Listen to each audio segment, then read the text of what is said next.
beat him. Hello, my friends. Today we have brought back our great revered comrade, Comrado Matovich. He is Mosin Nagant 9130.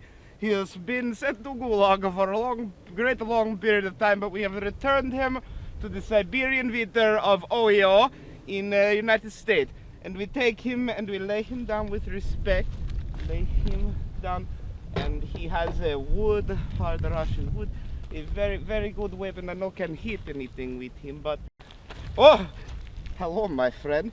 It is a weapon from the motherland. It is that does not jam like shitty AK. His weapon has AK style control. We take him and we make him from a safety to a boom boom. It's very hard, like I know can do. Oh, here you go.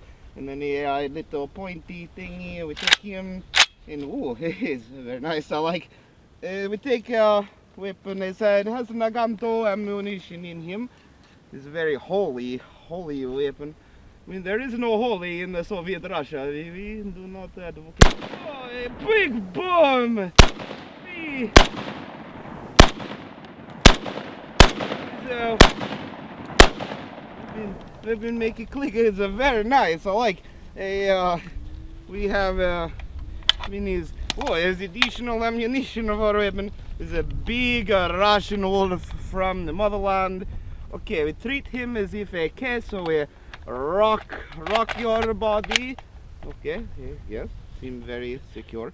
I take him and then we boom. Okay, even though I am very uneducated, I still seem to be able to operate weapon. It's a squishy. I like it. It is squishy. I have criticism based on the squishiness.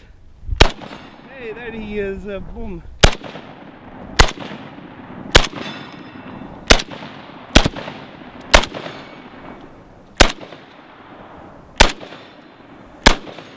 Is empty. Bolt lock back? What is this trickery? You have to take excessive time to reload and know that weapon is empty on AK because bolt does not lock back. On other AK, I guess, I don't know what it is, but it lock a bolt back for you, comrades. Very nice feature. Has whiteness of writing and a squishy thingy. Okay, my friends, so now that we have initial shooting of the PSL-54, we will discuss technical specifics of the weapon and discuss initial impressions of weapon's performance and attributable qualities, yes? So stay tuned, we bring you more, yes?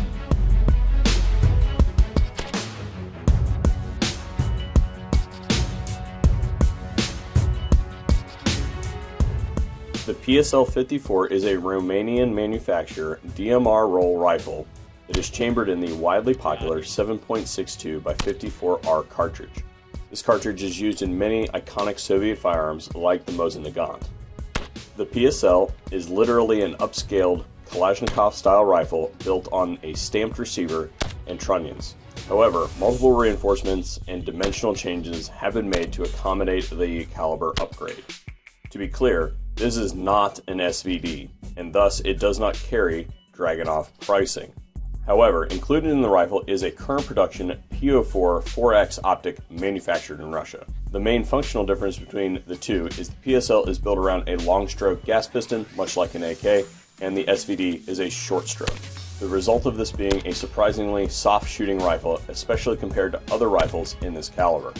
The PSL comes with two detachable 10-round magazines and weighs in just over 10 pounds with the optic. I was actually surprised in this case by the scale reading because it doesn't feel like 10 pounds. This is likely due to the rear concentration of weight because while the rifle does have a 24-inch barrel, it is a relatively thin profile barrel. Other interesting features of the PSL-54 include a forward index point for loading that prevents rim lock of the 7.62 by 54 rimmed cartridges, and a last round bolt hold open. All this makes for a very fun shooter, so let's pick up our stuff and go to the range.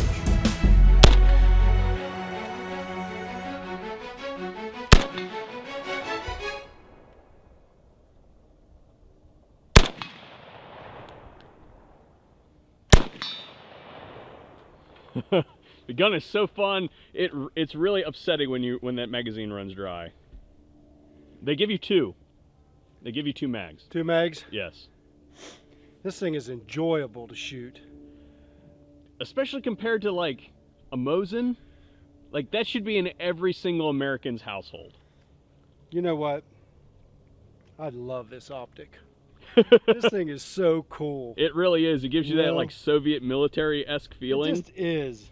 It really is. I was expecting, like, you know, get mule kicked. You know, anybody that shot 54 before knows. I mean, it's pretty rough, but this thing just absorbs it. You know, I don't know if it's a combination of it's got a really neat little muzzle brake on the end of it. It does. You know, and the action, you know, and everything. And then, it, you know, length of pull is right on the money. It just feels good. This is a cool gun, man. It is a cool gun. It's probably one of the funner guns that we've done this year. And I know that funner's not a word, but it's fine. It is here, you know. I mean, you got fun, then you got funner, you know. But I get bored really easy anymore. I don't know about you, but I just do. I get bored really easy. I mean, a lot of times, man, when you shoot an AR, you've shot an AR. You know, you shot an AK, you shot an AK, but this thing's just cool. Well, I like it. You know what we need to do is we need to go do some accuracy on it, but we can't do it today because I've had too much caffeine and you were dressed far too nice for prone shooting today, so we're gonna have to rehash that. Yeah, I don't think I'm gonna lay in the mud today. So yeah, we're good, man. All right. Thunder.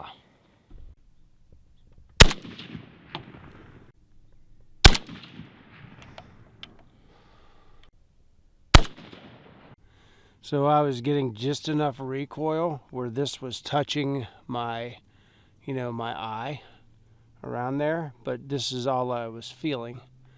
Okay, so if it was a normal optic, I would be looking like a pirate right now with probably a little bit of blood running down my face, but this thing right here was buffering.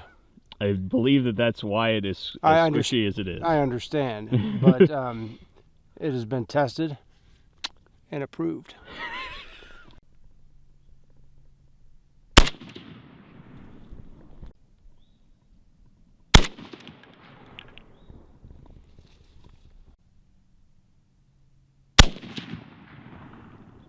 The trigger doesn't break when you would expect it to break, even by an AK standard, right? So if I just drop this,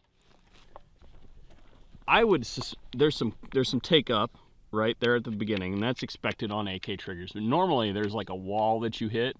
Well, that wall is actually some more creep followed by the break. Okay, so I'm gonna go ahead and make excuses for myself, although I can't see that far, so I don't know how my group looks. But I would say that if an individual was good at this gun, like they trained with it repeatedly and consistently, that little hump right there at the very back would become non-existent to them, and they would become very used to it. I'm kind of spoiled in my trigger pull preferences, if you will. But anyway, I'm gonna go get the caliper. We're gonna go down there and measure. This is better than I expected the gun to shoot.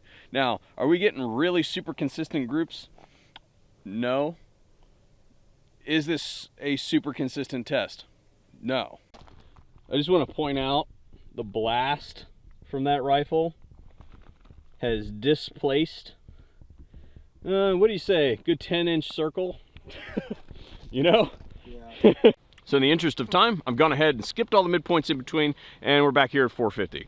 I think we can probably get the rifle to miss if we reset it to the 0 setting, and then we'll scale up from there and see if we can't see some kind of change in how the scope scales. Okay.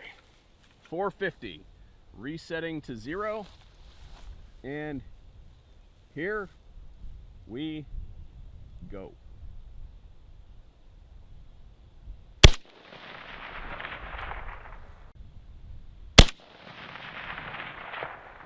Okay, come up 1 here.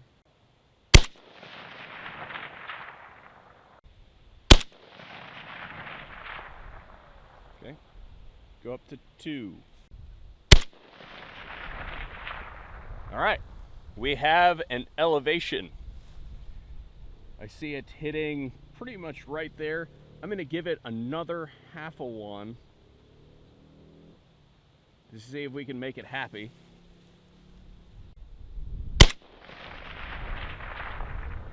Ooh, I don't know. I think they might be going a little bit low still.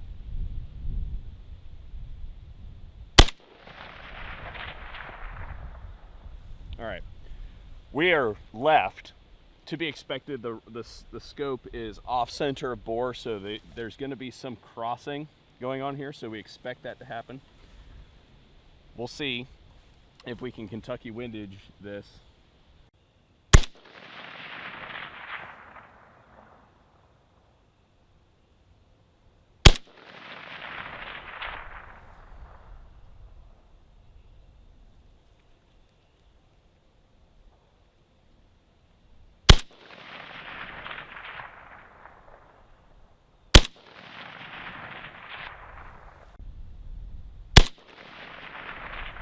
Yes, got it.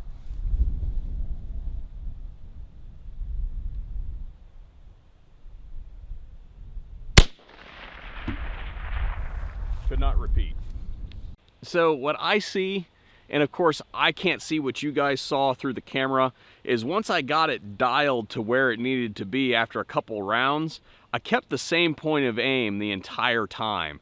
And it's just, in my opinion, throwing bullets kind of like around an area.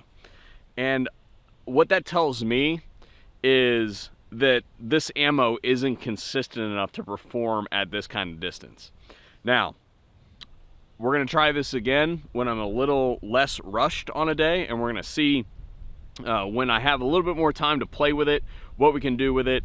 But I just kind of expected to be able to throw this thing up and be able to hit the 400-yard target. I mean, I can do it with an AR-15 with a red dot sight at this distance. I should be able to do it with the PSL with a much more powerful cartridge.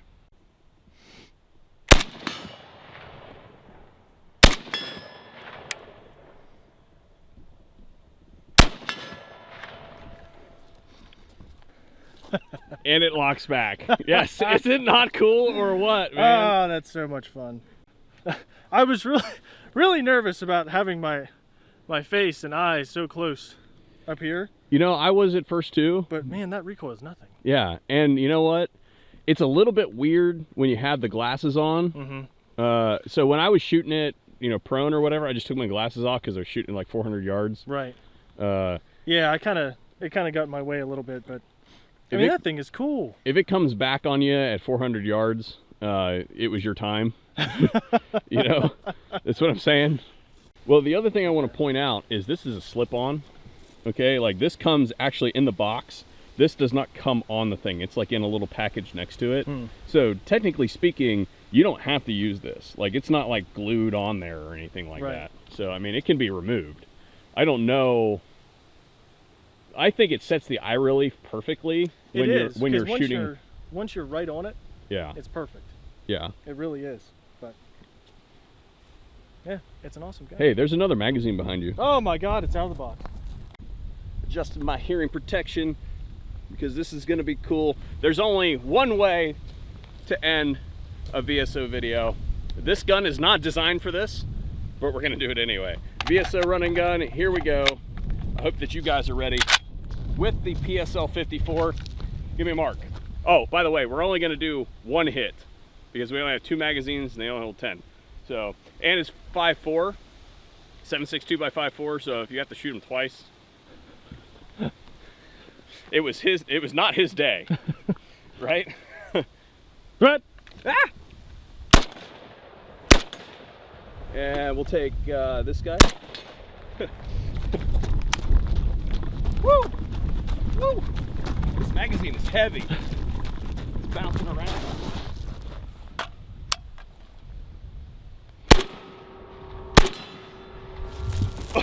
All right, let's see this. Can we? Okay. Is it possible? Oh, left eye, totally. Got him!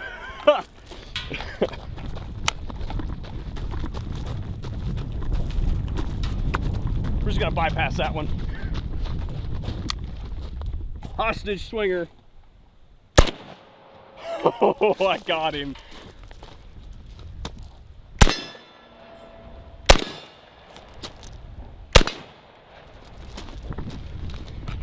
And interweb operator.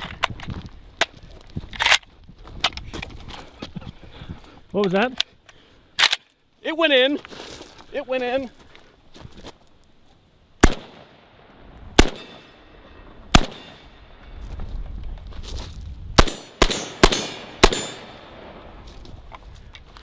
PSL-54, baby. Can, run, and gun.